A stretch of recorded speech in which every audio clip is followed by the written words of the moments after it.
Julien Cuillier, le Crossis a interrogé récemment 300 commerçants parisiens. Comment se sont passés les soldes d'hiver? Alors absolument, nous avons interrogé 300 commerçants parisiens. Les soldes d'hiver, on peut parler un peu de rendez-vous manqué, puisque les commerçants restent à 2/3 insatisfaits du résultat du chiffre d'affaires qu'ils ont réalisé durant cette période.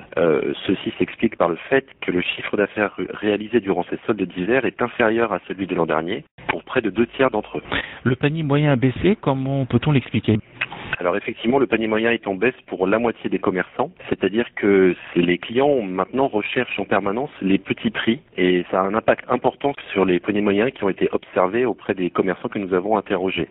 Il est en baisse parce que le pouvoir d'achat déjà est en baisse, du fait notamment de la conjoncture économique actuelle qui n'est pas très performante, disons. Les clients sont beaucoup plus prudents et ne font plus autant de dépenses que par le passé. Alors on voit aussi que les clients maintenant commencent à négocier, ça je crois que c'est un nouveau comportement quand même. Alors c'est un nouveau comportement. Effectivement, certains commerçants nous font part de ce côté de négociation mené par leurs clients, parce qu'aujourd'hui les clients sont habitués à trouver des produits à prix cassé à peu près toute l'année. Ils n'attendent plus nécessairement d'avoir les périodes de soldes officielles pour faire leurs achats. Et avec des prix cassés que l'on peut trouver en ligne notamment toute l'année, aujourd'hui les clients ne sont plus habitués à payer le prix cher, le vrai prix disons, ce qui fait qu'ils sont amenés à négocier maintenant. Et ce sont des nouveaux comportements qui s'observent depuis peu. Alors on parle aussi beaucoup de commerce en ligne. Justement, comment les commerçants perçoivent ce canal de vente?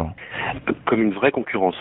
Aujourd'hui, le commerce en ligne est une vraie concurrence pour le commerce traditionnel en magasin parce que justement, les clients peuvent trouver un plus large choix en ligne, souvent à des prix défiant toute concurrence, presque, ce qui fait que notamment les commerçants indépendants ont du mal à faire face à cette concurrence. Les grandes enseignes, elles, trouvent un peu leur salut parce qu'elles ont également leurs produits qu'elles proposent sur leur propre site internet. Par contre, les commerces indépendants ont un peu plus de difficultés face à cette nouvelle concurrence. Alors, autre motif de mécontentement, voire de colère pour les commerçants, ce sont les soldes flottants. Alors, les soldes flottants, effectivement, qui, depuis le lancement, prêtent un peu à confusion par rapport à la volonté des commerçants. Aujourd'hui, il y a une forte opposition qui s'exprime. Elle continue à s'exprimer. Le gouvernement, d'ailleurs, a lancé une consultation et devrait prendre des décisions sous peu, parce que ces soldes flottants, donc qui sont, je le rappelle, des périodes qui sont laissées au libre choix des commerçants pour proposer des soldes dans leur magasin 2 semaines par an.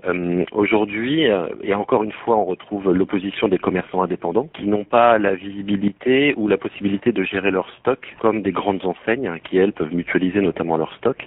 Donc l'opposition est assez forte, ça crée de la confusion pour les clients. Le client, aujourd'hui, a très bien identifié les soldes traditionnels, les 2 périodes été-hiver, mais les soldes flottants sont très peu identifiés et les résultats, les chiffres d'affaires réalisés pendant cette période sont très peu satisfaisants pour les commerçants. On voit que les soldes flottants sont plutôt critiqués par les commerçants.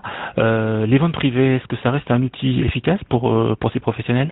Alors les ventes privées attirent de plus en plus de monde. Effectivement, les ventes privées sont destinées aux détenteurs de cartes de fidélité des magasins.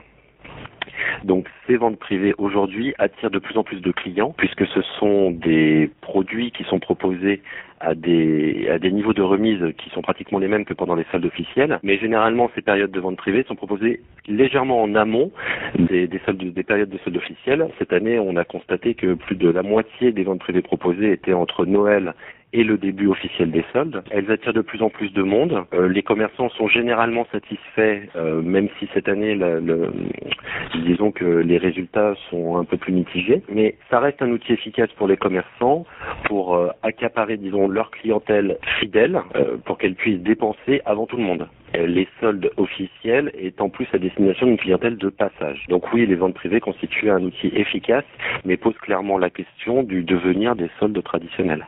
Donc le gouvernement devra sans doute reposer la question de ces soldes. Le gouvernement se pose actuellement la question du devenir de ces soldes, de la période de soldes officielle et de la suppression des soldes flottants, notamment.